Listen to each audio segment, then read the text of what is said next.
Mensesnek Prasetyo Hadi menyatakan pergantian Wamenaker Immanuel Ebenezer yang terjaring OTT KPK menunggu status hukum.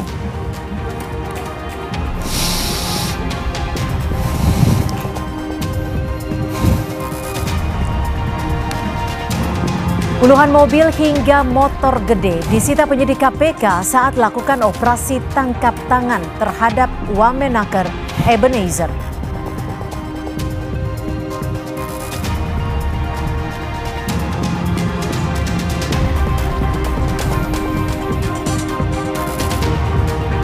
KPK nyatakan pemanggilan Lisa Mariana pada Jumat besok diperiksa sebagai saksi kasus dugaan korupsi Bank BJB.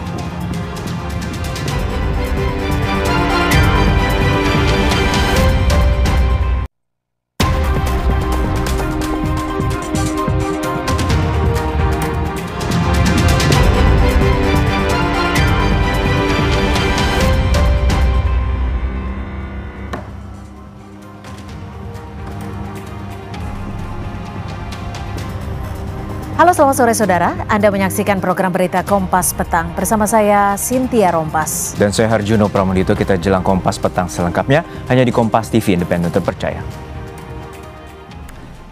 Informasi pertama kami awali dari Jakarta. Saudara, kebakaran menghanguskan sebuah mes karyawan di Jalan Mangga Besar 5, Taman Sari, Jakarta Barat. Banyaknya material yang mudah terbakar membuat api cepat membesar.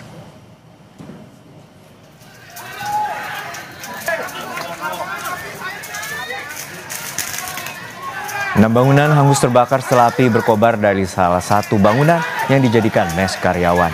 Warga berupaya memadamkan api dengan menggunakan apar, namun banyaknya material yang mudah terbakar membuat api cepat membesar.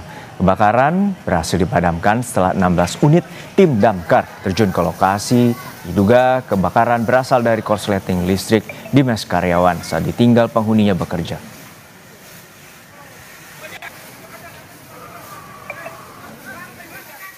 Kalau udah pagi dia berangkat kerja, posisi mungkin udah pada berangkat kerja. Tapi ada 2 orang yang mungkin yang tinggal di situ kali. Perempuan 1 sama laki 1. Di sini aja deretan ada 4, 5, sekitar 6. Masih dari Jakarta, sebuah mobil terbakar di tol pelabuhan dari kawasan Ancol menuju Bandara Soekarno-Hatta. Api membakar sebuah mobil di kilometer 18 tol pelabuhan dari Ancol menuju arah Bandara Suta. Petugas yang tiba di lokasi langsung berupaya memadamkan api dari sebuah mobil yang terbakar di lajur 1. Mobil diduga mengalami korsleting pada bagian mesin hingga dengan cepat api menghanguskan mobil. Tidak ada korban jiwa dalam kebakaran ini.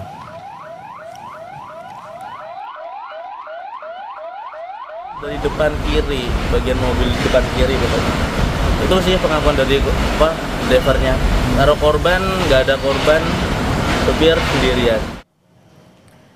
Kita ke sorotan lain, saudara. 2 motor gede Ducati yang didapat dari operasi tangkap tangan Wakil Menteri Ketenagakerjaan Immanuel Ebenezer dibawa ke gedung KPK Jakarta sebagai barang bukti. Selain 2 motor gede, penyidik juga menyita uang dan puluhan mobil dari kasus dugaan pemerasan kepada perusahaan dalam pengurusan sertifikat K3 atau keselamatan dan kesehatan kerja. Usai ditangkap, Immanuel Ebenezer langsung dibawa ke KPK untuk dimintai keterangan. Melalui pesan singkat kepada Kompas TV, Wakil Ketua KPK Fitroh Roh Cahyanto bilang ada lebih dari 10 orang yang ditangkap dari OTT Rabu malam. Immanuel Ebenezer menjadi sosok pertama di Kabinet Presiden Prabowo Subianto yang ditangkap KPK.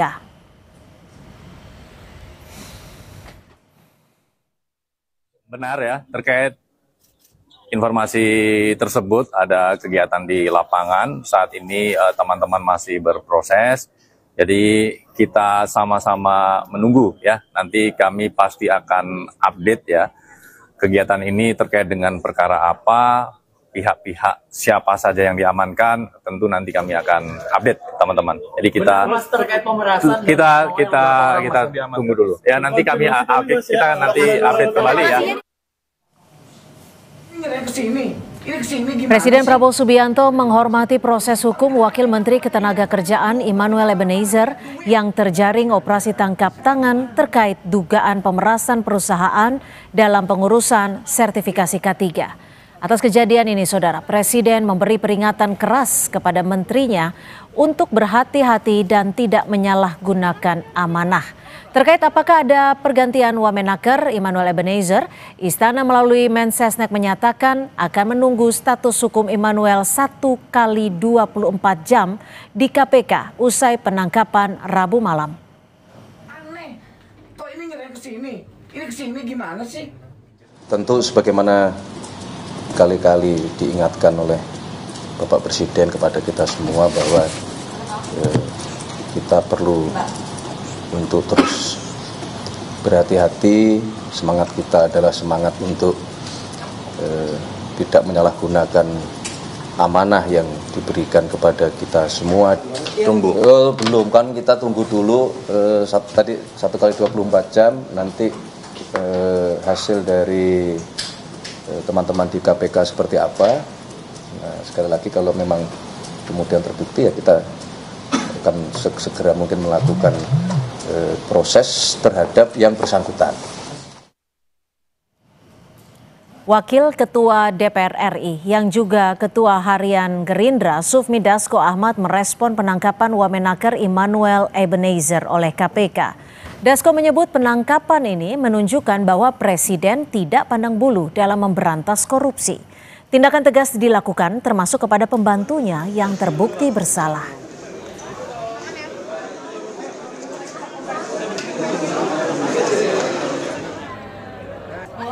Perlu ditegaskan di sini bahwa berkali-kali Presiden Prabowo menekankan bahwa Presiden tidak pandang bulu terhadap penegakan kasus-kasus korupsi, sehingga yang pasti Presiden tidak akan melindungi bila ada memang terbukti pembantu-pembantunya melakukan hal-hal perbuatan yang tidak terbukti.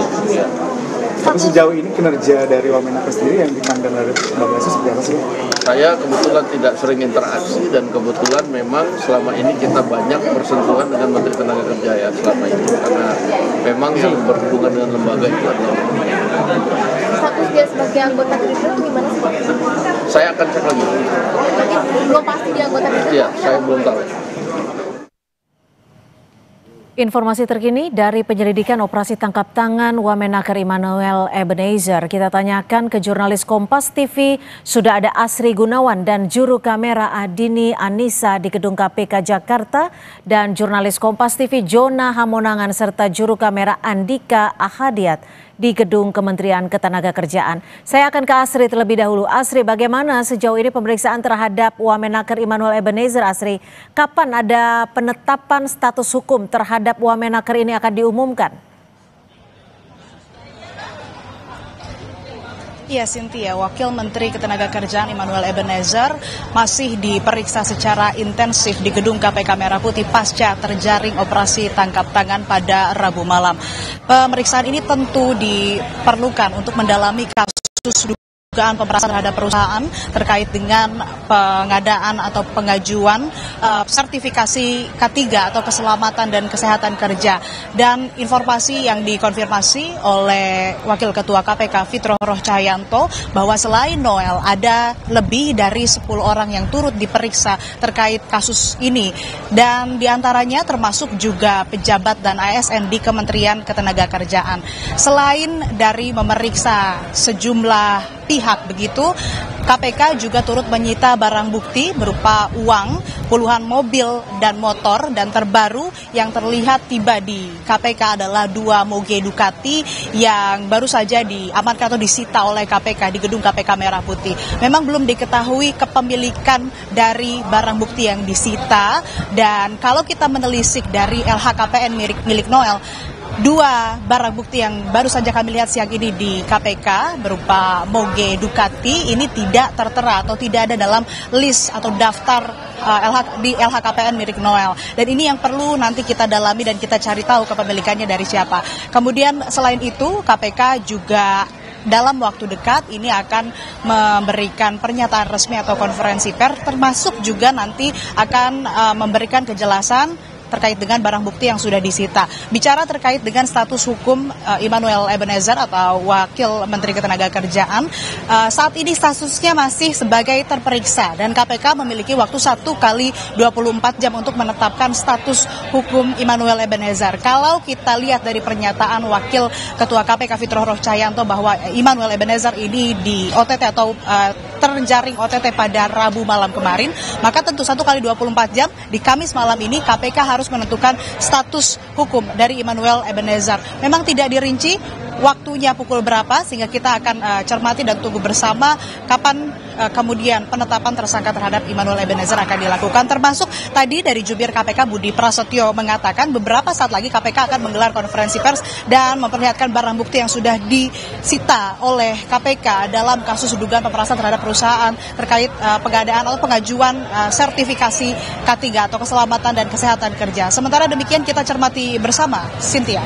Dari Asri Gunawan kita akan bergeser ke gedung Kemenaker Jakarta. Sudah ada Jona Monangan. Jona, sudah adakah sikap ataupun pernyataan resmi dari Kementerian Ketenagakerjaan usai Wamenakernya terjaring operasi tangkap tangan, Jona? Ya, Cynthia, belum ada pernyataan resmi dari Kemenaker terkait dengan adanya OTT dari Wamen Immanuel Ebenezer. Kami sendiri juga sudah berusaha mengkonfirmasi pihak Humas, tapi dari pihak Humas tidak mengeluarkan statement sama sekali. Jadi kondisinya saat ini kami posisinya berada di depan lobi Kemenaker dan kami tidak diizinkan untuk masuk. Dari informasi yang kami dapatkan, ini di lantai 7 sedang dilakukan penggeledahan oleh tim KPK. Jadi penggeledahannya ini tidak hanya di bagian-bagian tertentu, tapi juga ada yang ada di lantai 2 atau di ruangan Wamen.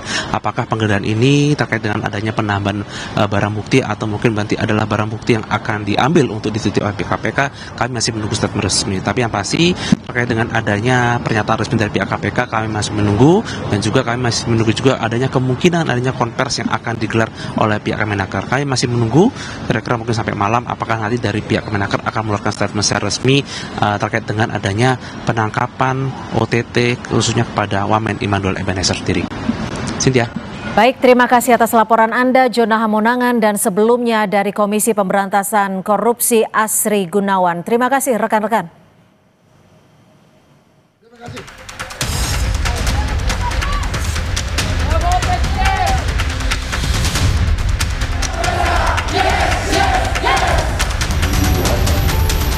Oh, ini produknya ya? Tertangkapnya Wamenaker Immanuel Ebenezer atau Noel dalam operasi tangkap tangan KPK mengejutkan publik. Apalagi sehari sebelum ditangkap, Noel sempat melakukan sidak pabrik odol di Depok, Jawa Barat yang dia unggah di akun Instagramnya pada Rabu 20 Agustus. Noel sidak karena mendapatkan kabar pabrik tersebut memberikan cek palsu alias bodong untuk membayar gaji karyawan. Terima kasih untuk kawan-kawan semua. Kemarin sidak di Depok itu cukup mengejutkan ya.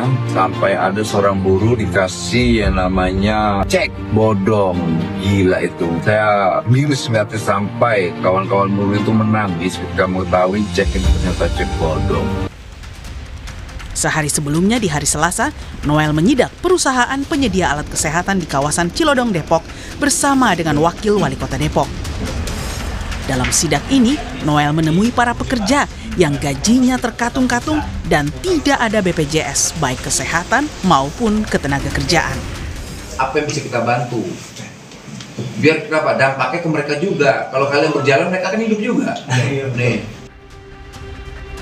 Melalui WhatsApp, Wakil Ketua KPK Fitro Roh Cahyanto jelaskan Noel ditangkap karena dugaan pemerasan terhadap sebuah perusahaan terkait pengurusan sertifikat keselamatan dan kesehatan kerja atau K3. Sertifikasi K3 yang biasanya diberikan melalui pelatihan dan ujian kerap menjadi ladang korupsi bancakan di Kemenaker. Sertifikasi K3 ini keselamatan kesehatan dan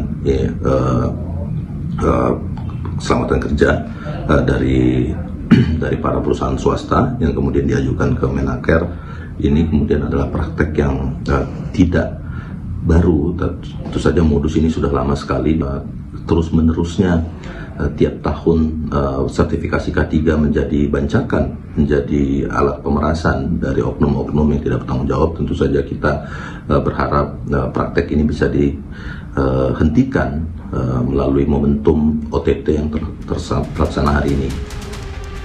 Menanggapi anggota Kabinet Prabowo terjerat OTT KPK, Mensesnek Prasetyo Hadi secara umum menilai kinerja Menaker dan wamennya dalam 10 bulan terakhir tergolong baik. Meski begitu, penilaian baik ini menurut Mensesnek tidak ada kaitannya dengan OTT KPK. Sebetulnya kalau kita monitor selama kurang lebih 10 bulan, di Kementerian Tenaga Kerja baik menteri maupun wakil menteri cukup masuk kategori cukup memuaskan karena memang menyelesaikan banyak hal di tengah banyaknya permasalahan yang harus kita hadapi dan kita tangani. Terutama kemarin salah satu yang paling besar kan adalah berkenaan dengan masalah yang muncul di Seritek. Sebenarnya apa yang dikerjakan di Kementerian Tenaga Kerja juga cukup luar biasa sebenarnya. Tapi kan terlepas itu kan mungkin tidak ada kaitannya, tidak ada hubungannya. Karir politik Noel mencuat ketika Noel menjadi Ketua Umum Jokowi Mania Nusantara atau Joman. Di Pilpres 2024, Noel yang menjadi Ketua Umum Joman mengarahkan relawannya untuk mendukung Prabowo Subianto. Sebagai Ketua Relawan Pendukung Prabowo, Noel terlibat dalam kampanye pemenangan. Tim Liputan Kompas TV.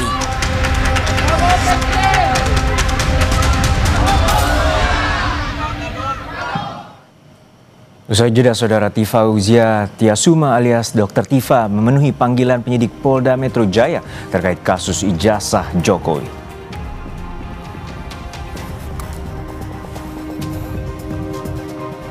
Lainnya di Kompas Petang, KPK nyatakan pemanggilan Lisa Mariana pada Jumat besok diperiksa sebagai saksi kasus dugaan korupsi Bank BJB.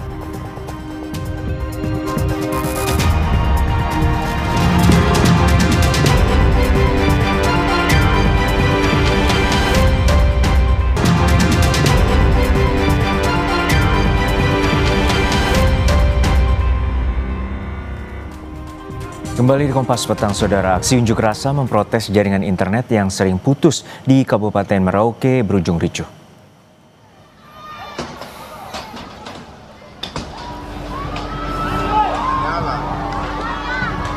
Saat berunjuk rasa, massa merusak kantor layanan telekomunikasi di Merauke.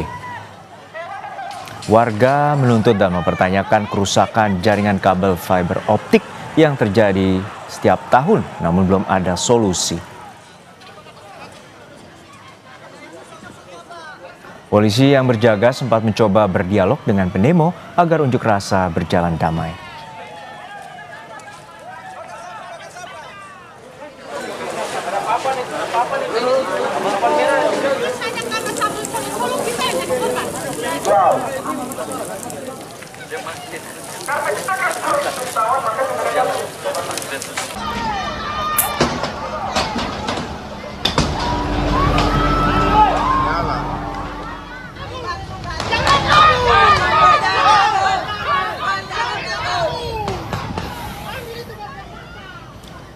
Hingga polisi akhirnya membubarkan massa secara paksa dengan mengeluarkan tembakan gas air mata. Unjuk rasa ini dilakukan karena pendemo marah jaringan internet di kawasan Kabupaten Merauke sudah putus sejak tanggal 16 Agustus lalu, namun hingga kini belum ada perbaikan.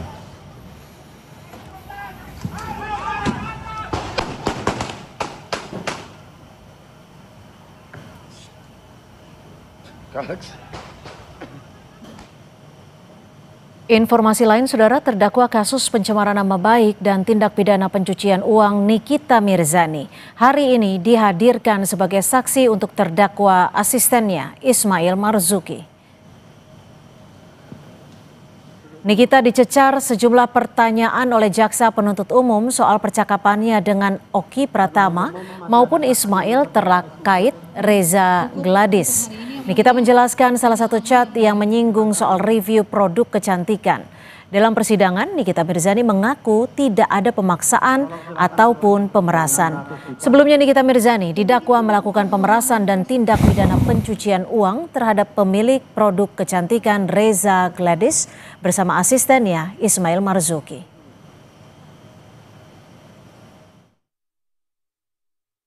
Tidak ada di sini pemaksaan atau pemerasan atau apalagi pengancaman atau pencucian uang, karena ini fix, ini minta tolong, ini pekerjaan yang biasa saya memang lakukan.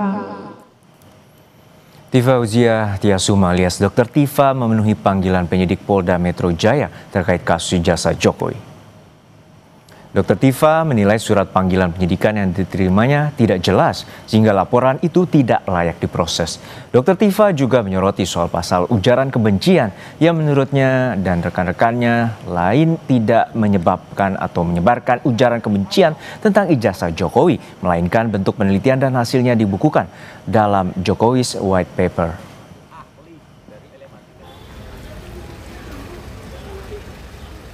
Laporan polisi tentang delik aduan itu juga sangat janggal, karena Pak Joko Widodo sendiri juga mengatakan bahwa saya tidak melaporkan orang, saya melaporkan peristiwa loh. Delik aduan itu kan orang yang dilaporkan, bukan peristiwanya saja gitu ya.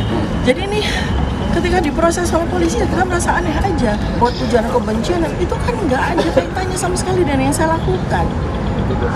Masyarakat awam khalayak itu tahu bahwa saya bertiga itu melakukan penelitian dan hasilnya sudah kami bukukan di sini di buku Jokowi's White Paper.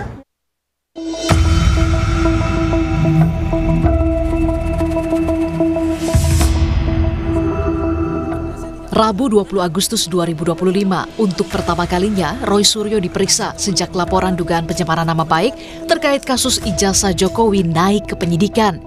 Usai diperiksa, Roy Suryo mengaku ada 118 pertanyaan dari polisi. Ada 118 pertanyaan dengan 52 halaman. Ya, dan semua saya jawab clear, tidak ada yang tidak saya jawab, ya. Jangan salah, saya bukan tidak menjawab. Semua saya jawab.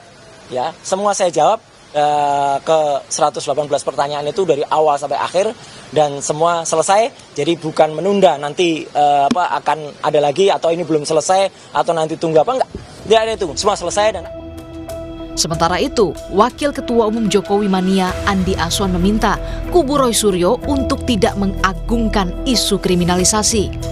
Menurut saya ini bukan masalah kriminalisasi di sini. Ini kan sudah jelas. Ya, mens reanya juga ada di sini. Hanya ini dibalik dibungkus dengan penelitian-penelitian. Tapi pada dasarnya itu semua itu bukti-bukti kan sudah ada gitu di tangan penyidik. Terkait pengusutan kasus ijazah Jokowi, mantan Kabar Reskrim Ito Sumardi menilai penyidikan yang dilakukan polisi terkait kasus dugaan pencemaran nama baik Jokowi dilakukan secara hati-hati. Tentu penyidik juga akan menetapkan untuk meningkatkan status sebagai tersangka kalau memang diperoleh 2 alat bukti minimal yang cukup. Dan di sini nanti kita tunggu di penuntutan umum atau di pengadilan atau mungkin di drop. Kalau misalnya keterangan Mas Roy tadi disampaikan nanti tidak berumpan, ya pasti penyidik akan ngedrop. Karena kalau tidak, ada konsekuensi itu bagi penyidik apabila dari pihak yang ditetapkan sebagai tersangka melakukan upaya hukum, yaitu melalui pengadilan. Ya. Saya kira apa yang disampaikan Bang Rifa itu tepat sekali ya, penyidik saat ini sangat hati-hati. Jadi demikian namanya proses ini menunjukkan profesionalisme dan kehati-hatian penyidik. Saya kira pada setelah Roy Suryo, hari ini giliran Dr. Tifa yang diperiksa Polda Metro Jaya. Pemeriksaan secara maraton pada sejumlah pihak yang dilaporkan dalam kasus pencemaran nama baik Jokowi akan berlanjut hingga Jumat pekan ini. Tim Liputan, Kompas TV.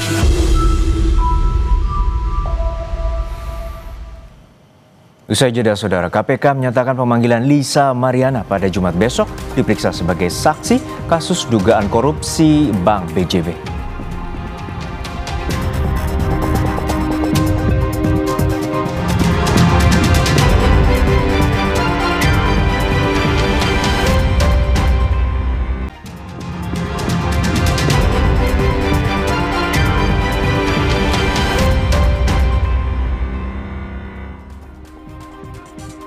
Terima kasih Anda masih bersama kami di Kompas Petang, saya Cynthia Rompas. Saudara, Komisi Pemberantasan Korupsi akan memanggil Lisa Mariana dalam kasus korupsi Bank BJB pada Jumat besok. Juru bicara KPK Budi Prasetyo menyebut Lisa Mariana diperiksa sebagai saksi dalam kasus korupsi dana iklan BJB. KPK memastikan keterangan Lisa diperlukan penyidik untuk mengusut aliran dana dari korupsi dana iklan. Dalam kasus korupsi ini, KPK juga menyeret nama mantan Gubernur Jawa Barat, Ridwan Kamil. Sebelumnya, KPK telah menggeledah rumah RK dan menyita sejumlah barang bukti seperti motor mewah, mobil, dan sejumlah dokumen. Bersangkutan dijadwalkan pemanggilannya besok. Ya, kami meyakini nanti kooperatif lah ya. Kami yakin saudara LM nanti kooperatif karena memang keterangan dari yang bersangkutan sangat dibutuhkan oleh teman-teman penyidik untuk membantu membuka perkara ini supaya lebih terang. Gitu ya.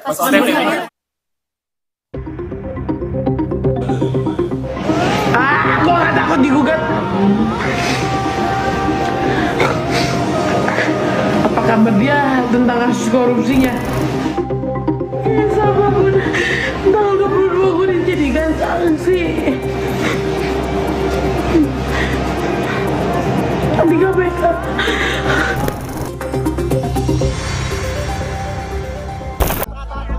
Kasus perseteruan Ridwan Kamil dan Lisa Mariana belum juga usai. Tak hanya di kasus pencemaran nama baik yang ditangani Bareskrim Polri, Lisa kini diperiksa KPK sebagai saksi kasus dugaan korupsi di Bank BJB. Sebelumnya dalam kasus korupsi Bank BJB, KPK juga telah menggeledah rumah mantan Gubernur Jawa Barat Ridwan Kamil. Soal pemeriksaan besok, Lisa janji akan membuka semua informasi yang ia punya terkait kasus korupsi ini. Panggil KPK gue tanggal 22 Atar sebagai saksi. Gue capek asal lu tauin belum final. Gue masih bisa bongkar yang lainnya. Aduh, udah amat, gue bongkar semuanya. Sebelumnya, Ketua KPK Setio Budiarto menyebut juga akan memanggil Ridwan Kamil dalam kasus ini untuk mengklarifikasi sejumlah hal terkait penggeledahan di rumah Ridwan Kamil. Dalam penggeledahan, KPK menyita beberapa barang bukti seperti sejumlah dokumen dan motor mewah milik Ridwan Kamil. Bang Jabar masih fokus kepada pemeriksaan yang lain-lain. Ada saksi, ada kemudian mungkin melakukan pemeriksaan atau penelaahan terhadap dokumen, data, dan lain untuk bisa memastikan. Tapi saya yakin penyidik pasti akan nanti menentukan jadwal untuk pemanggilan karena untuk bisa mempertanggungjawabkan dan mengklarifikasi terhadap kegiatan penggeledahan yang sudah pernah dilakukan. Ya mungkin masalah waktu aja. KPK menyebut sedang mendalami aliran dana dalam pengelolaan dana dalam kasus korupsi dana iklan di Bank BJB. Pemanggilan Lisa Mariana dalam kasus ini salah satunya diduga untuk mendalami aliran dana kasus korupsi iklan di Bank BJB.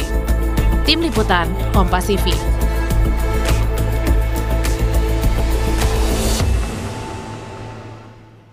Lalu mengapa Komisi Pemberantasan Korupsi KPK memanggil Lisa Mariana sebagai saksi dalam kasus korupsi BJB yang juga menyeret nama mantan Gubernur Jawa Barat Ridwan Kamil yang saat ini sedang berkonflik dengan Lisa Mariana.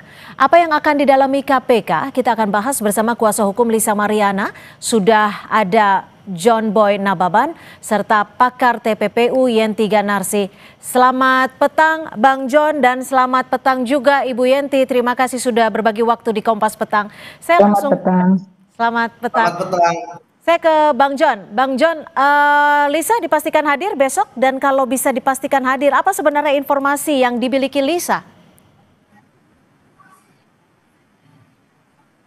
Bang John. Kalau klien saya, Lisa, sebagai warga negara yang baik, pasti dia akan memenuhi panggilan besok untuk di KPK jam 10 pagi ya, gitu. Dia pasti akan hadir gitu.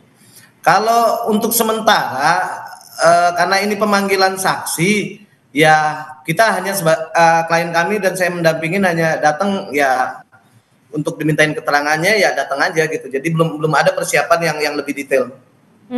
Akan membawa data apakah ke KPK? Untuk besok itu belum ada karena masih pemanggilan sebagai saksi pertama ya untuk dimintain keterangan ya kooperatif aja sih untuk datang gitu. Jadi kalau untuk bukti-bukti belum ada, tapi nanti jika diperlukan pasti kita akan persiapkan bukti-bukti tersebut. Bang John, dalam media sosialnya Lisa Mariana juga menyebutkan, ini sudah viral kemana-mana ya, akan membongkar kasus korupsi ini. Apa sih sebenarnya yang akan dibongkar Lisa? Mungkin gini, yang klien kami pada saat kemarin ada di sosial media, secara manusiawi mungkin kan kekesalan bagaimana hasil tes DNA tersebut di Bareskrim kemarin. Nah kebetulan emang sebelum dari hasil tes DNA tersebut, klien kami Lisa Mariana ini menerima surat dari KPK yang dia pun tidak mengerti apa keterkaitan dengan pemanggilan tersebut gitu. Makanya dia konsultasi ke saya, ya saya bilang sebagai warga negara yang baik ya harus hadir. Apapun nanti ceritanya ya tinggal mendengarkan karena kan pemanggilan tersebut adalah sebagai saksi gitu. Jadi klien kami dan saya pun masih belum begitu mengerti gitu. Kenapa kok bisa ada keterkaitan gitu loh. Bu Yenti, biasanya untuk kasus-kasus seperti ini apa yang bisa atau apa yang akan digali dan didalami KPK terkait pemeriksaan Lisa Mariana besok?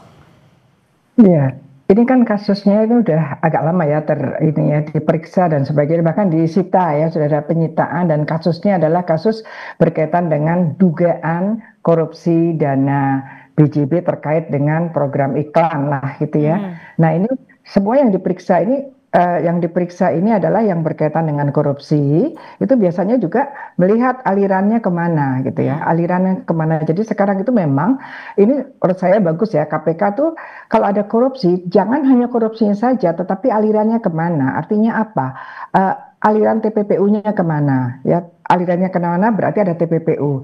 Memang tiap korupsi itu seharusnya sejak awal itu diselidiki juga TPPU-nya supaya nanti sekaligus dalam suatu dakwaan tuh dua tindak pidana bersama-sama. Berkaitan dengan saksi kan saksi itu mendengar, melihat atau tahu lah ya tentang hal ini. Berkaitan dengan saksi yang akan dipanggil ini, yang kita tahu adalah ternyata kenal gitu ya, kenal dengan salah satu yang setelah disita, yang disita harta kekayaannya bahkan digeledah juga. Ya kemungkinannya, kalau saya ya kemungkinannya mungkin ada aliran dana gitu ya, diperiksa kan aliran dana dari tersangka orang-orang yang kemungkinan terlibat korupsi ini itu kemana-kemana aja. Artinya kalau memang ada aliran dana ke sana berarti ini ada TPPU ke sana, karena memang harus ini kemana saja uang-uang itu gitu. Jadi jangan selesai siapa saja yang melakukan korupsi, apakah pasal 2, pasal 3, gratifikasi, suap dan sebagainya, jangan cukup di situ. Artinya kalau dalam hal ini apakah KPK mempunyai bukti bahwa aliran dananya diduga juga mengalir ke Lisa? Apa ada hal lain yang membuat Lisa Mariana ini juga diperiksa KPK? Kemungkinannya begitu ya, kemungkinan ada aliran. Kalau tidak ada aliran, kemungkinan ada apa ya? Kan ini kan ada sudah penetapan tersangka yang lain sudah banyak ya. Jadi ada cross check dari dari keterangan tersangka yang lain yang nanti kemudian ada kaitannya dengan menyebutkan nama-nama tertentu. Nah, ini bisa jadi nama-nama itu mengetahui tentang korupsinya, atau nama-nama yang dikembangkan itu menerima aliran dana korupsinya, artinya TPPU-nya, begitu. Bang John, ini kalau saya tidak salah ya, secara gamblang dalam media sosialnya kan Lisa sempat menyebutkan nih, apa kabarnya dengan kasus korupsi? Saya akan bongkar semuanya. Artinya Lisa tahu apa yang akan dibongkarnya, dan apakah kalau kita lihat kasus ini kan pengadaan agensi iklan 2021-2023. Di tahun berapa si Lisa ini mengenal Bang RK? Saya rasa sih kalau menurut keterangan dari klien saya sih dia juga pun tidak mengerti kenapa apa keterkaitan dengan panggilan KPK tersebut. Kenapa? Karena berbicara masalah konteks hubungan personalnya mereka itu mengenal ya kurang lebih kalau nggak salah 2021 ya gitu loh. 2021. Jadi dia juga nggak mengerti gitu dan bingung gitu. Ini apa gitu ceritanya. Makanya saya bilang ya karena sudah ada pemanggilan dari KPK ya kooperatif aja nanti kan bisa tahu gitu apa sebenarnya gitu loh. Tapi kalau kita bicara soal kasus Bank BJB ini, pengadaan agensi iklan dari tahun 2021-2023. Dalam rentan tahun segitu, apakah Lisa pernah menerima dana dari Pak RK? Untuk masalah menerima dananya dia tidak pernah menerima dana ya. Tapi kalau memang selama mungkin mereka pada saat di situ ada kedekatan ya mungkin hanya ya sepintar mungkin uang jajan, tidak ada yang lain. Sebatas itu aja sih menurut keterangan klien saya yang saya dengar gitu loh. Kalau uang jajan itu berapa besarannya dan apakah gitu. ditanyakan Karena juga? klien kami itu murni tidak pernah ada keterikatan pekerjaan apapun, kontrak apapun dalam hal BJB tersebut gitu loh. Jadi tidak ada pernah ikatan kerjasama dalam hal pekerjaan ya dengan BJB ya? Untuk dikonfirmasi? Ya, tidak ada. Oke, Tidak ada sama hanya sekali. menerima uang-uang yang Anda tadi sebut uang jajan itu ya? Iya. Ketika menerima yang Anda sebut uang jajan itu nominalnya berapa? Dan apakah Lisa bertanya uang jajan itu asalnya dari mana? Saya kurang begitu bertanya detail kepada klien saya karena kan itu sangat sensitif, itu personal pribadinya dia gitu. Jadi saya karena kemarin terfokus menanganin perkara untuk masalah di Bareskrim ya tes DNA hanya sebatas itu. Pada saat menerima surat KPK ini saya hanya bertanya garis besarnya saja. Saya bilang ya kalau emang kamu tidak ada keterkaitan ya datang saja gitu, nggak harus dipusingkan sih itu. Lalu apa dong yang biasa yang menurut Anda akan disasar kalau memang Lisa tidak menerima aliran dana dari kasus pengadaan agensi iklan di BJB? Ya itu tidak mengerti Mbak gitu kan, karena kan besok toh juga pemanggilan sebagai saksi kan besok. Makanya kan saya nggak mau menerka-nerka apa yang harus tanya ya mungkin besok hasilnya seperti apa ya baru jelas sebenarnya fungsinya dipanggil nih apa gitu loh. Gitu. Karena nggak bisa menebak-nebak. Saya juga gitu. Kami konfirmasi kembali, apa sebenarnya yang akan dibongkar Lisa? Seperti yang ia sempat ucapkan di media sosialnya. Saya rasa itu kan karena ini aja Mbak, karena emosi saat manusiawi lah pada posisi kemarin itu apa yang dia harapkan tidak sesuai harapan. Jadi ya itu spontanitas dia berucap. Karena ya klien saya ini kan umurnya juga masih muda, masih 25 tahun. Jadi hanya meluapkan emosionalnya aja dan juga dia berpikir nih kenapa dia dipanggil KPK ini sangkut pautnya baik, apa? kami tangkap. Saya ke Bu Yenti. Gitu. Bu Yenti, kalau Lisa diperiksa dan Lisa juga tadi dijelaskan oleh pengacaranya tidak pernah melakukan kontrak kerjasama apapun dengan Bank BJB, tapi disebutkan juga tidak menerima aliran dana dari Pak RK. Apa yang sebenarnya akan didalami KPK kalau memang tidak menerima aliran dana? Ya gini yang Pak, disasar ya, apa? Ya ini kan strategi pengungkapan kasus ya. Strategi pengungkapan kasus itu kan dari awal sudah ada pemeriksaan berbagai saksi bahkan sudah jadi tersangka.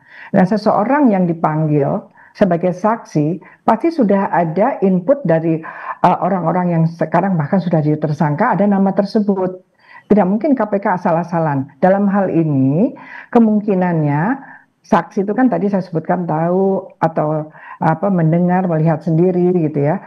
Dalam hal ini kemungkinan karena kalau korupsi tadi kaitannya dengan korupsi dan aliran dananya. Terlepas aliran dana itu kemudian diterapkan TPPU apa tidak, tapi kalau korupsi pasti dicari aliran dananya, kemudian bisa membuka rekening orang yang tersangka dengan izin pengadilan, atau kalau TPPU tanpa izin pengadilan langsung bisa buka rekening orang-orang yang ada terlibat dengan sangkaan atau dugaan TPPU. Nah, ini yang kemudian kita lihat. Dan yang penting di sini edukasi pada masyarakat ya. Ini kita harus hati-hati kalau kita menerima sesuatu dari terutama sekarang ya pejabat orang-orang tertentu penyelenggara negara dan sebagainya menerima uang. Nah, ini kita harus hati-hati ketika pejabat-pejabat itu penyelenggara negara, pejabat publik itu kemudian terlibat korupsi dan kemudian kita menerima, itu ada undang-undang yang menghadangnya, yaitu tindak pidana kalau orang tersebut yang menerima uang itu tidak tahu asalnya dari mana, apakah bisa dikenakan pasal seperti yang tadi disebutkan hanya menerima uang-uang jajan? Iya, itu kan nanti akan diperiksa ya. Kan kalau menerapkan pasal dan kemudian akan mengungkapkan itu kan ada dua unsur objektif, unsur tindak pidana namanya ya. Satu unsur objektif, yang satu lagi unsur subjektif yang sangat penting. Unsur objektif itu bahwa dia ada menerima, itu memang secara material ada bukti menerima. Yang kita kejar adalah subjektif, unsur subjektifnya. Apakah yang bersangkutan waktu menerima itu tahu atau patut menduga itu berasal dari uang hasil kejahatan atau ada sesuatu yang mencurigakan kalau memang yang diterima itu menurut penegak hukum penyidik adalah hasil kejahatan. Jadi penyidiknya tahu ini hasil kejahatan, tetapi kemudian mengalir, yang menerima itu harus kita nilai apakah dia patut menduga apa tidak gitu. Kalau patut menduga ya bisa kena. Terima kasih Bu Yenti Ganarsi, pakar TPPU, dan juga pengacara dari Lisa Mariana, John Boy Nababan sudah berbagi perspektif di Kompas Petang. Selamat sore. Selamat sore, terima kasih. Saudara, Wakil Menteri Ketenagakerjaan Immanuel Ebenezer terjaring operasi tangkap tangan KPK. Seperti apa modus korupsi dalam pengurusan sertifikasi keselamatan dan kesehatan kerja K3 sebuah perusahaan? Ulasannya usai jeda.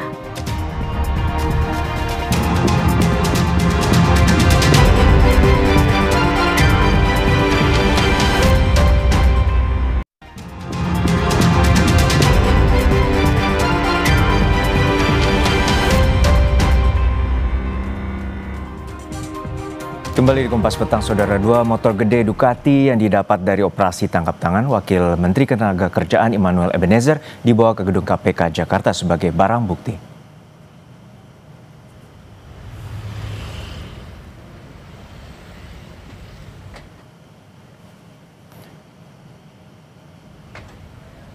Baik, kita menuju ke gedung KPK Jakarta. Ini adalah barang bukti yang disita oleh penyidik KPK dan ini diduga berkaitan dengan OTT yang dilakukan KPK semalam terhadap Wakil Menteri Tenaga-Kerjaan Immanuel Ebenezer. Dan hingga saat ini Wamenaker masih terus diperiksa oleh penyidik KPK dan KPK memiliki waktu 1 kali 24 jam untuk menentukan status dari hasil OTT KPK kepada Immanuel Ebenezer atau yang kerap disapa oleh Noel. Dan hingga saat ini KPK menyatakan ada 10 orang yang telah ditangkap berkaitan dengan OTT KPK terkait dengan dugaan pemerasan dalam kasus sertifikasi K3 atau keselamatan dan kesehatan kerja. Sebelumnya, Wakil Ketua KPK membenarkan penangkapan dari Wamenaker Immanuel Ebenezer dan juga menyebutkan ada sejumlah barang bukti, yakni uang dengan jumlah besar dan juga puluhan mobil hingga 2 motor Ducati. Hingga saat ini belum disampaikan terkait dengan berapa nominal dugaan pemerasan yang telah dilakukan ataupun barang bukti yang telah disita oleh pihak penyidik KPK.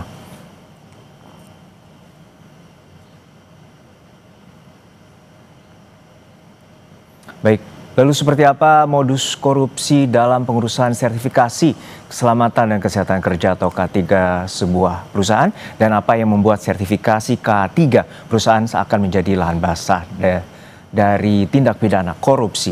Kita bahas bersama dengan Wakil Ketua Umum Jokowi Mania atau Joman, Andi Azwan, dan juga ada mantan Komisioner KPK Saud Situmorang dan anggota Komisi 3 DPR fraksi Golkar atau Partai Golkar Sudesson Tandra. Selamat petang Bapak-bapak, semoga sehat-sehat selalu.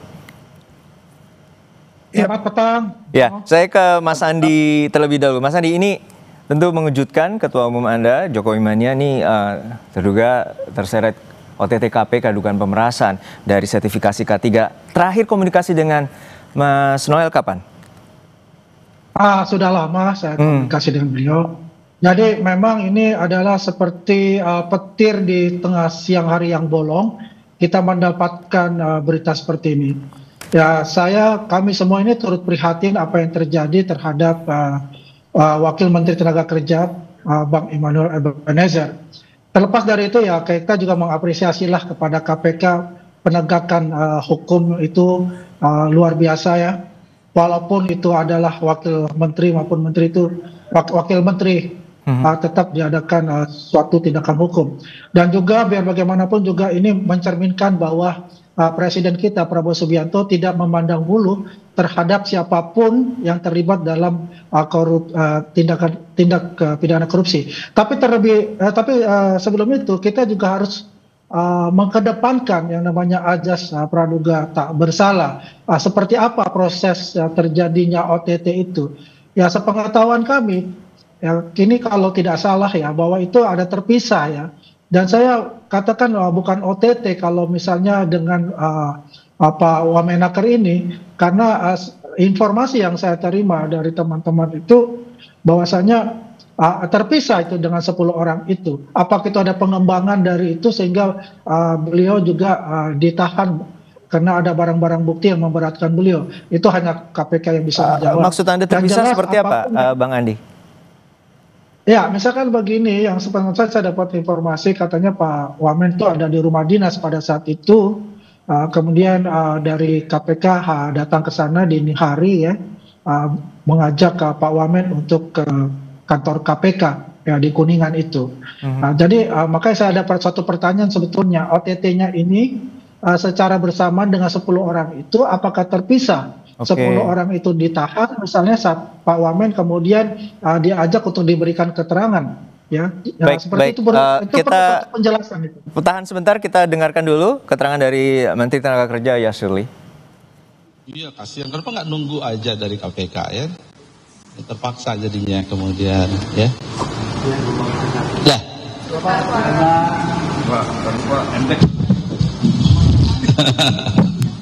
Ke atas dikit.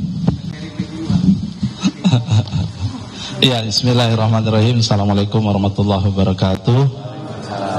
Teman-teman media yang saya hormati, selamat sore, salam sejahtera untuk kita semua. Ya, karena nunggu ya jadi mungkin ada beberapa hal yang ingin saya sampaikan. Yang pertama, saya prihatin dan menyayangkan peristiwa dugaan tindak pidana korupsi yang saat ini sedang diproses oleh KPK. Saya menghormati proses hukum yang sedang dijalankan oleh KPK dan mendukung berbagai langkah KPK dalam melakukan penindakan pelaku korupsi. Bagi saya dan keluarga besar Kementerian Ketenagakerjaan, ini adalah pukulan yang berat. Terlebih sejak saya dilantik menjadi Menteri Ketenagakerjaan atau dalam 10 bulan terakhir, saya sedang melakukan banyak pembenahan dan penataan khususnya terkait dengan integritas, profesionalisme, dan perbaikan layanan. Sejalan dengan arahan Presiden bahwa tidak ada toleransi atas perilaku koruptif, maka saya sudah meminta pejabat beserta jajaran di Kemenaker untuk menandatangani fakta integritas dan siap dicopot apabila melakukan tindakan korupsi. Khusus untuk sertifikasi K3, kami sudah melaksanakan fakta integritas bahkan dengan perusahaan jasa K3 atau PJK3. dengan total hampir 1.000 perusahaan jasa K3 di Indonesia. Dan ini baru selesai sebenarnya, dan untuk membuat komitmen supaya tidak ada praktik suap, pemerasan, dan atau gratifikasi. Kami juga meminta masyarakat untuk aktif melaporkan apabila masih ada praktek tersebut. Selain fakta integritas, saya juga telah merotasi pegawai yang sudah lebih 4 tahun pada posisinya, melakukan perbaikan proses layanan sehingga lebih transparan dan akuntabel, serta merevisi berbagai regulasi terkait pelayanan K3. Misalnya Permenaker nomor 33 tahun 2016, Permenaker nomor 5 tahun 2018, Permenaker 8 tahun 2020, dan Permenaker 4 tahun 1987 yang sudah selesai harmonisasi. Peristiwa ini harus dijadikan pembelajaran bersama, dan saya berharap ke depan tidak ada lagi insan di Kementerian Ketenagakerjaan yang terlibat praktik korupsi atau penyimpangan dalam bentuk apapun. Sekian, terima kasih. Pak, posisi Permenaker sekarang ini gimana, Pak? Tunggu aja ya. Masih belum ada keputusan berarti dari Bapak ini bakal jadi... Tunggu aja informasi dari KPK. Pak Menteri, Pak bilang... Satu. Pak Menteri, berarti layanan K3 untuk sertifikasi tetap berjalan kan, Pak? Tetap berjalan, ya. Tadi Pak Mensesnek sudah menyampaikan kalau misalnya akan ada peluang potensi untuk penggantian uang Menaker gitu. Itu tanggapannya seperti apa? Ya, kita... Yang kedua, kinerja Kemenaker kan dinilainya bagus. Nah, gitu. Tapi dengan adanya kasus ini menjadi catatan tersendiri. Kemudian pertanyaan selanjutnya, Pak, yang ditangkap adalah 10 orang dan katanya ditangkapnya di gedung K3 yang sebelah, gitu. Apakah benar seperti itu? Dan dalam 10 orang itu selain Pak Menaker, apakah ada yang lain, pejabat yang lain dari Kemenaker yang juga ikut terlibat? Ya, terkait dengan proses tadi malam, detailnya siapa, kami cenderung kita tunggu dulu ya, tunggu nanti. Saya yakin KPK akan menyampaikan press conference-nya, ya, sehingga kita dari situ nanti kita lihat, ya. Dan tadi saya sampaikan ya kita tunggu, dan ini harus kita hormati proses itu. Ya.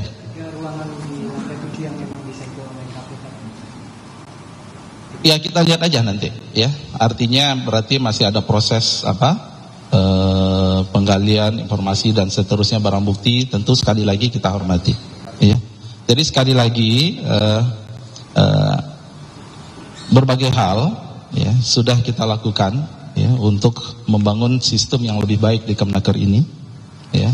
Jadi dari orangnya, kemudian ini ada potensi ya ketika layanannya kita lihat ya beresiko, kita putar orangnya, kemudian fakta integritas, kemudian kita ingatkan terus. Kemudian teman-teman kalau lihat di sini ada patung orang pakai rompi orange gitu ya. Saya selalu mengingatkan ya proses layanan kita perbaiki, apalagi K3 ini saya sangat concern. Angka kecelakaan kita masih memprihatinkan, kita perlu percepatan dalam pelayanan K3 dan seterusnya, ya. Jadi makanya kami prihatin dan kita menyayangkan sekali sebenarnya. Di Ditjen K3 bakal ada perombakan dalam waktu dekat, Pak? Tentu semua harus ada berbasis bukti, ya. Dan saya jamin kalau ada bukti dan kemudian itu ya benar, ya, tidak ada toleransi. Tapi sekarang tentu kita praduga tidak bersalah dulu. Tapi ya. Nanti ada peningkatan pelayanan perbaikan. Pasti, insya Allah, ya. Akan ada penonaktifan pejabat yang terkait kalau misalnya memang terbukti? Iya, pasti. Oh, kalau Menaker kan bukan dari menteri, ya tentu ya. Kalau dari saya kan eselon 1 ke bawah, ya. Itu kita serahkan, ya. Cukup? Pak, sampai saat ini udah ada tanggapan dari Presiden, Pak? Ya, tadi kan sudah ada informasi dari Sesnek, ya.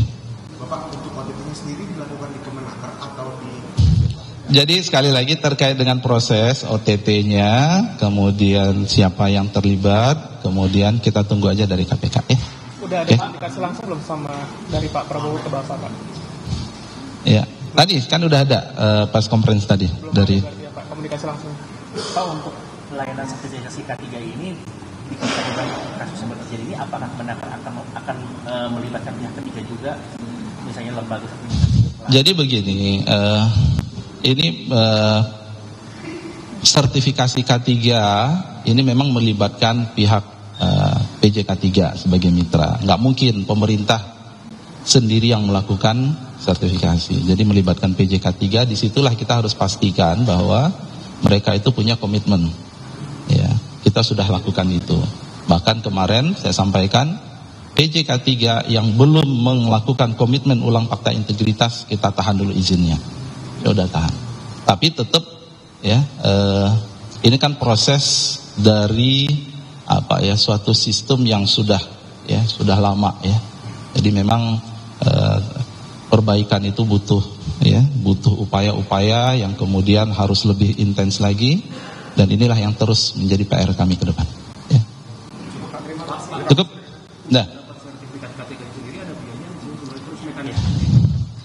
Dah, nantilah detail nanti Pak Dirjen aja jawab ya. Belum tahu, saya belum tahu. Nanti tunggu aja dari KPK ya. Oke. Makasih semua.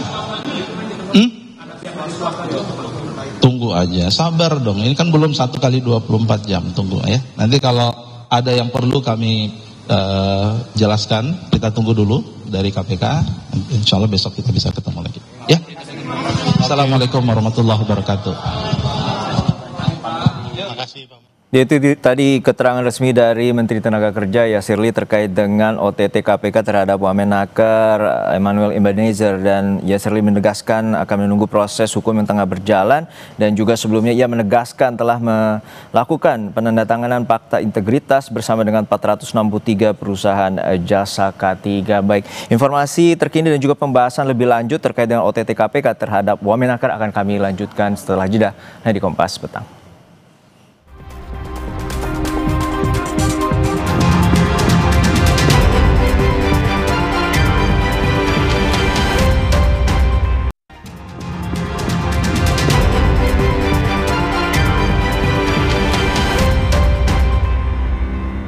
Baik, kami lanjutkan kembali terkait dengan pembahasan OTT KPK terhadap Wakil Menteri Ketenagakerjaan Emmanuel Ebenezer, dan kami sudah bersama dengan narsum kami. Lalu kita sapa terlebih dahulu ke mantan Komisioner KPK Bang Saud Situmorang. Bang Saud, tadi kita lihat sejumlah puluhan mobil, lalu juga ada mungkin belasan motor yang juga sudah disita oleh KPK. Dari Wakil Ketua KPK, Pak Fitro menyebutkan bahwa uang juga ada disita walaupun tidak disebutkan nominalnya, namun diduga telah lama ada dugaan pemerasan ini. Menurut Anda seperti apa bahwa ini salah satu modus yang juga diduga sebagai praktik yang berada di Kemenaker?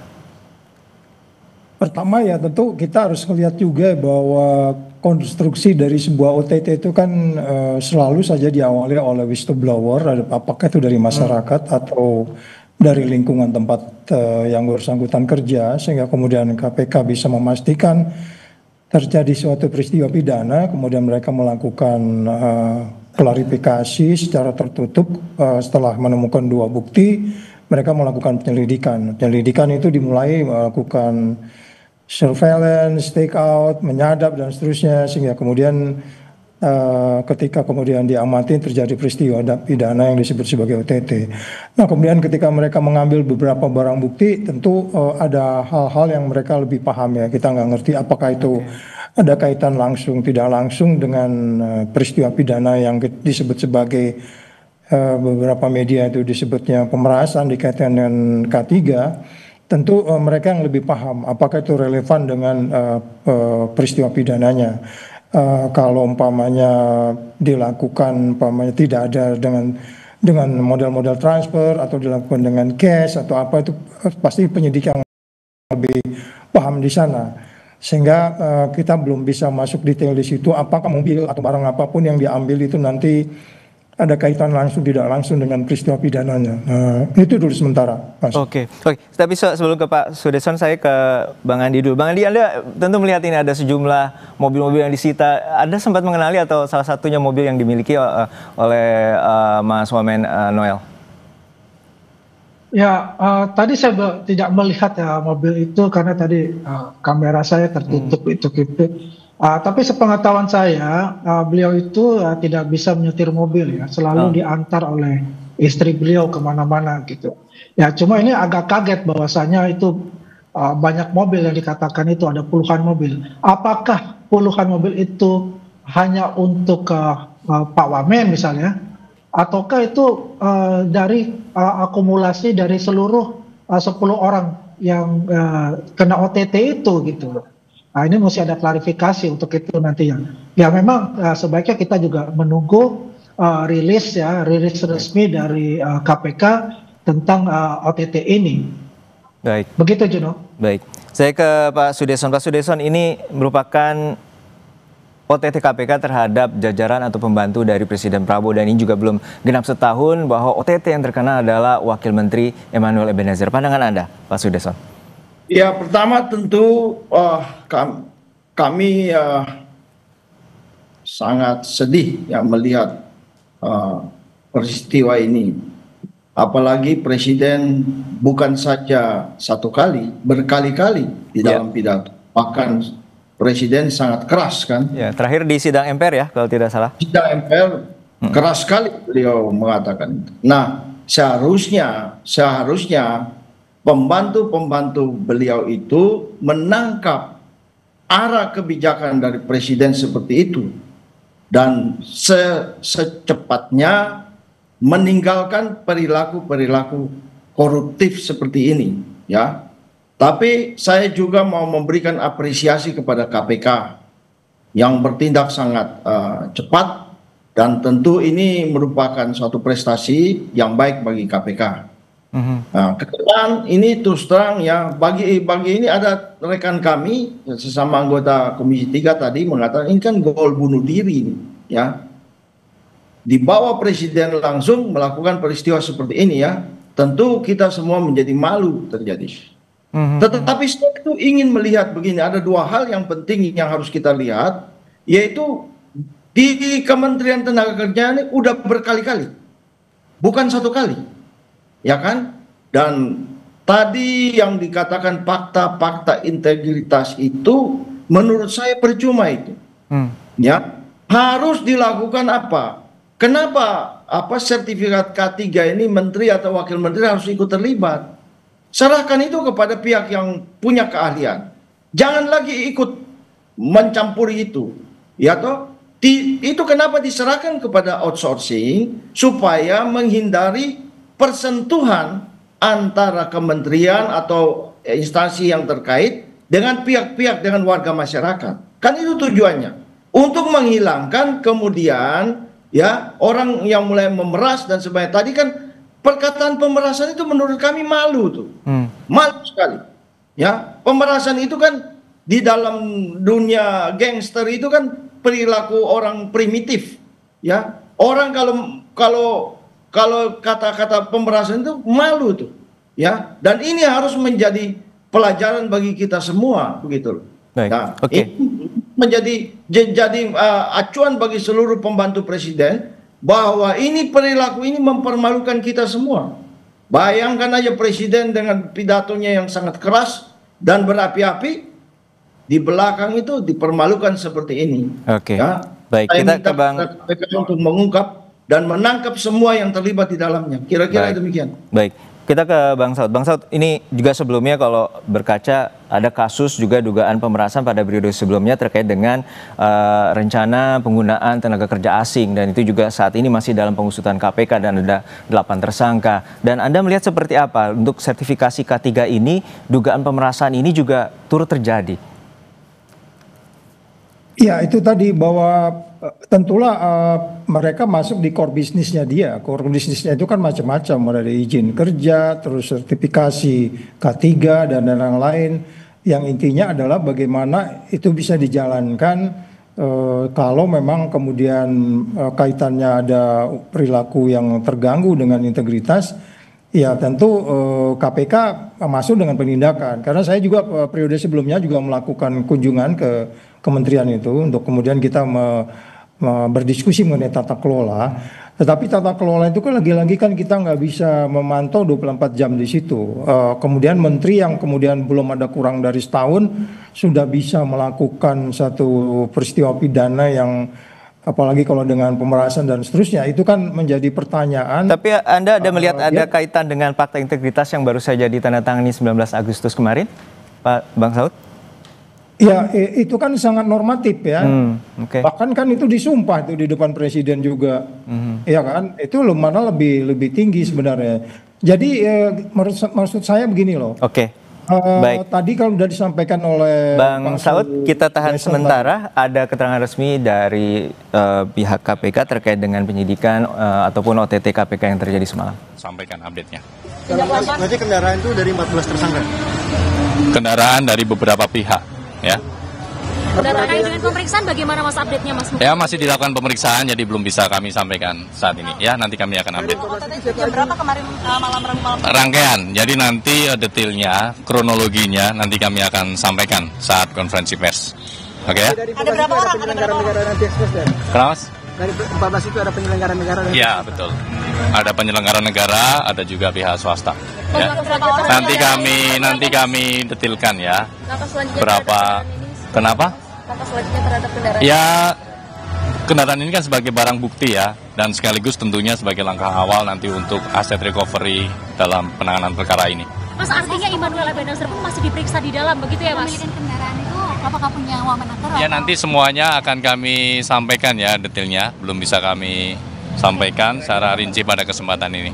Ya, kita tunggu karena masih dilakukan pemeriksaan secara intensif. Berarti Mas Budi uangnya ada berapa? Untuk uang, ada sejumlah uang yang memang diamankan ya dalam kegiatan tangkap tangan ini, namun jumlahnya berapa belum bisa kami sampaikan saat ini ya, masih dihitung. Ya. Kendaraan Mas, tadi kendaraan? Sudah, tadi kan? Ada 22 unit ya, 15 kendaraan roda 4 dan 7 kendaraan roda 2 sampai dengan saat ini. Oke ya? Mas Budi, untuk wamenakernya masih diperiksa Mas? Ya, nanti kami sampaikan ya pecahannya apa ya. Mas Budi, untuk wamenaker masih diperiksa di dalam? Ya, semua pihak yang diamankan dalam rangkaian kegiatan tangkap tangan ini masih dilakukan pemeriksaan secara intensif. Total ada berapa Mas, selain Noel yang diperiksa? Total yang diamankan sampai dengan saat ini ya, ada 14 orang. Oke ya? Semuanya itu adalah orang-orang dari Kemenaker Mas? Ya, nanti kami sampaikan ya update-nya. Tadi sudah kita update juga, ada dari pihak penyelenggara negara dan juga pihak swasta. Oke ya? Oke ya? Makasih ya. Pemerasan soal pengurusan. Ya, nanti terkait dengan... Baik, itu tadi keterangan dari Budi Prasetyo, jubir KPK terkait dengan adanya 14 orang yang saat ini tengah diperiksa intensif, dan juga tadi menjelaskan ada 20 unit mobil dan juga ada 7 unit kendaraan roda 2 yang telah disita KPK, dan untuk terkait dengan uang, KPK belum menjelaskan secara detail. Informasinya akan kami hadirkan kembali dan pembahasan lebih lanjut setelah jedanya di Kompas Petang.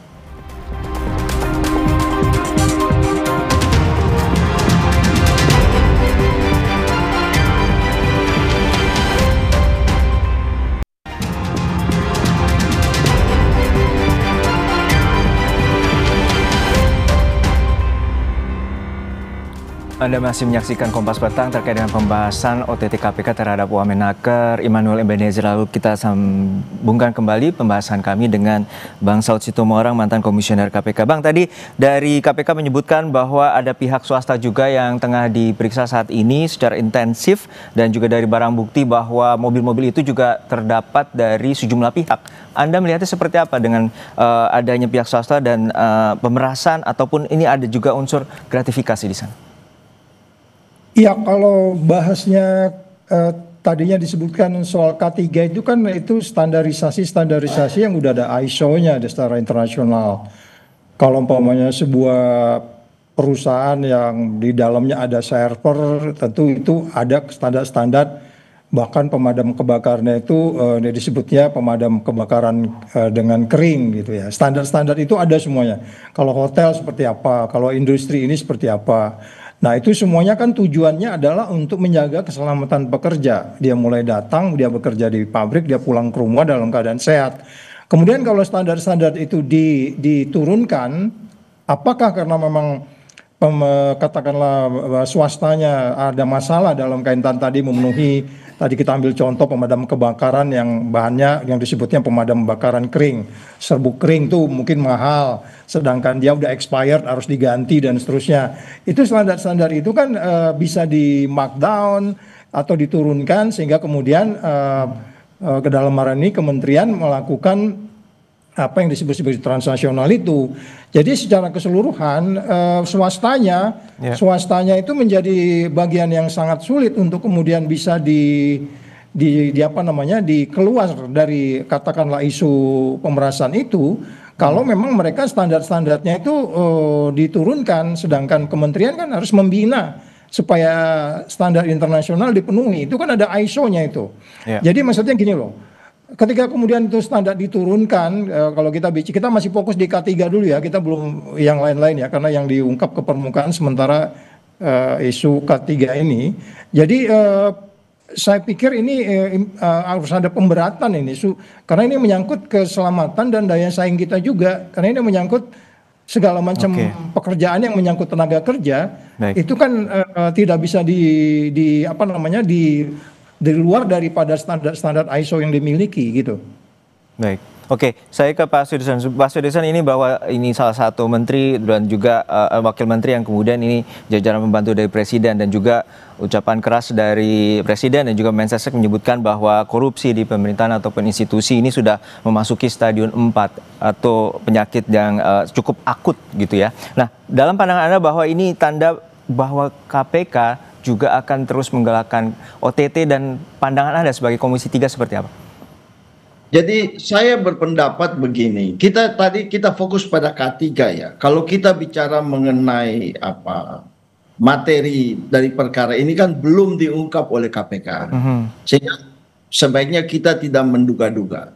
Tetapi yang paling penting dari persoalan ini K3, kenapa begitu? Saya pakai istilah begini, kepala dilepas, buntut dipegang. Ya, tadi yang disampaikan oleh Pak Saud itu kan, itu misalnya syarat pemadam kebakaran ada syaratnya, standarnya harus begini, memenuhi syarat begini, anti api dan sebagainya, ya kan? Lalu itu kemudian nanti ya di-approve oleh pejabat-pejabat tertentu di kementerian. Nah, kalau di-approve begitu, ada unsur permainan lagi. Jadi sampai kapanpun akan jatuh banyak korban. Pengusaha itu intinya mereka mau mudah. Mereka tidak mau dipersulit. Yang kedua, mereka itu nanti di dalam persoalan ini, kalau bisa saya persyaratan itu saya turunkan, ngapain saya harus sesuai dengan ISO, ya kan? Nah, tadi yang seperti Pak Saud bilang, ya kan? Pengusaha itu kan otaknya tuh selalu pikir untung. Baik, kita tangkap poinnya. Sebentar Pak, sebentar. Let me speak. Keselamatan daripada pekerja itu kalau perlu kita korbankan. Nah, disitulah kesempatan kong kali kong di situ kan. Karena yang tadi saya bilang itu, kepala dilepas, buntut dipegang. Ya kan? Maka itu yang saya setuju sekali dengan Pak Saud tadi yang ngomong, pemberatan itu. Pemberatan dan juga kita nantikan bagaimana pengusutan tuntas dan juga terkait dengan pemeriksaan intensif. Bukan masalah jumlah uang ya Pak. Let me 1 minute. Bukan masalah jumlah uangnya, bukan masalah jumlah uang. Mindsetnya yang jahat itu yang harus kita berantas. Kira-kira demikian. Baik, pemberantasan korupsi menjadi komitmen dari pemerintahan Prabowo Gibran dan juga kita nantikan bagaimana pengusutan tuntas dari KPK untuk penyidikan OTT Wamenakar Immanuel Ebenezer. Terima kasih Bapak-Bapak, Pak Saud Situmorang mantan komisioner KPK, Pak Sudesson Tandra dari DPR dan juga Mas Andi Aswan dari Joman. Informasi terkini lainnya akan kami hadirkan di Kompas Petang setelah jeda.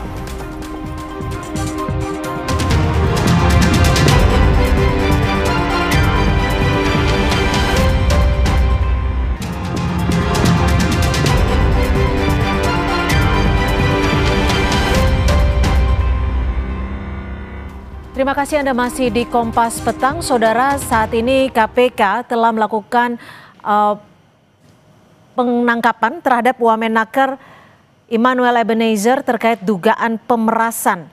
Immanuel saat ini masih menjalani pemeriksaan sebelum ditetapkan status hukumnya. 14 orang masih diamankan dengan juga sejumlah barang bukti berupa 7 buah motor serta 15 kendaraan roda 4. Dan ini adalah visual di mana barang bukti kendaraan mobil yang berjumlah 15 mobil. Kendaraan mobil ini diamankan sebagai barang bukti dugaan pemerasan yang dilakukan oleh Wamenaker Immanuel Ebenezer.